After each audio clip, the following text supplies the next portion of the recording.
Saliou Seck. dal leen ak jàmm élection présidentielle yu février 2024 saytu parrainage ba pàcc bu njëkk ba jeex na candidat yépp lañ xoolal budul ñi bàyyi Le Soleil national ne juróom-ñeent ñoo ca jàll Ousmane Sonko ñu éliminé ko Les Échos ne juróom-ñeent ñoo jàll d'office muy Boubacar Camara Déthié Fall Amadou Ba Anta Babacar Ngom Habib Sy Karim Meïssa Wade Khalifa Babacar Sall Daouda Ndiaye ak Cheikh Tidiane Dièye am na itam fanweer ak benn yu nekk ci sursis di maanaam ñi nga xam ne dañoo war a dellu ñu xoolaal seeni parrainage altine bii di ñëw lañ leen woolu juróom fukk ak ñett ci des ñoom duñ bokk la ñu andi matul wala baaxul journal bi ne Ousmane Sonko moom définitivement lañ ko recalé xooluñu sax ay parrainage am ndax ne ay këyitam daa manqué ay farandoom ne déet am xel ñaar itam ci bileb fichier électoral journal L'As ne Sonko kay dañ ko écarté du bokk ci élection présidentielle yi nu dëgmal ab mandataire am di maître Ciré Clédor Ly ci Libération ne dinañ def recours yi leen yoon may ndax jàpp ne lii lépp ay caaxaan la Vox Populi ne conseil constitutionnel daal éliminé na Ousmane Sonko ci élection présidentielle yi war a am weeru février atum 2024 du ca bokk enquête ne Aïda Mbodj Amsatou Sow Sidibé ak maître Moussa Diop ñoom itam duñ ca bokk dañ leen a éliminé Sud Quotidien duppee ko vendredi d'échec ci ñoom ndax ne démb ci àjjuma ji amul kenn ci candidat yi doon xoolal seeni parrainage ku ca jàll ñépp a échec amul d'office deuxième tour moo am ak Talla Sylla mi ni bàyyi na journal L'Info duppee ko coup de grâce conseil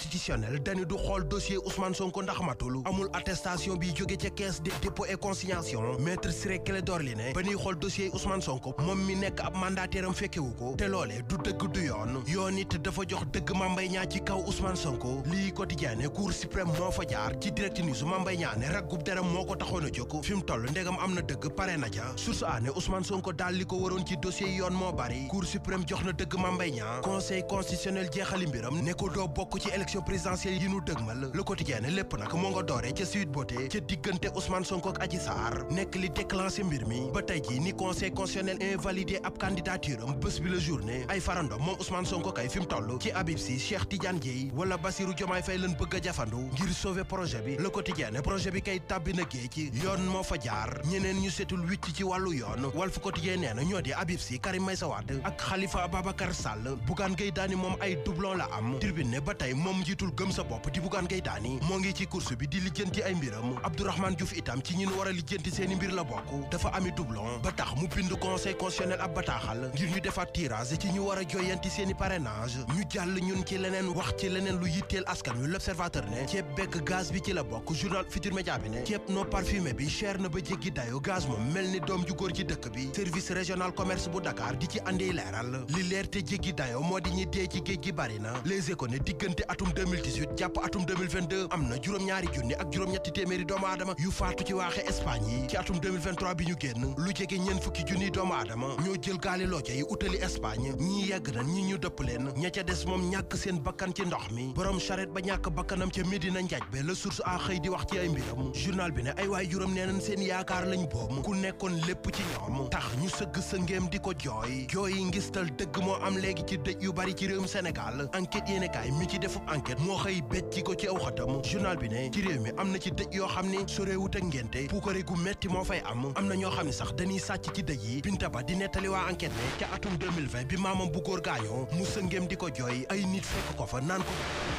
te jóg wax nu lu ñuy togg añ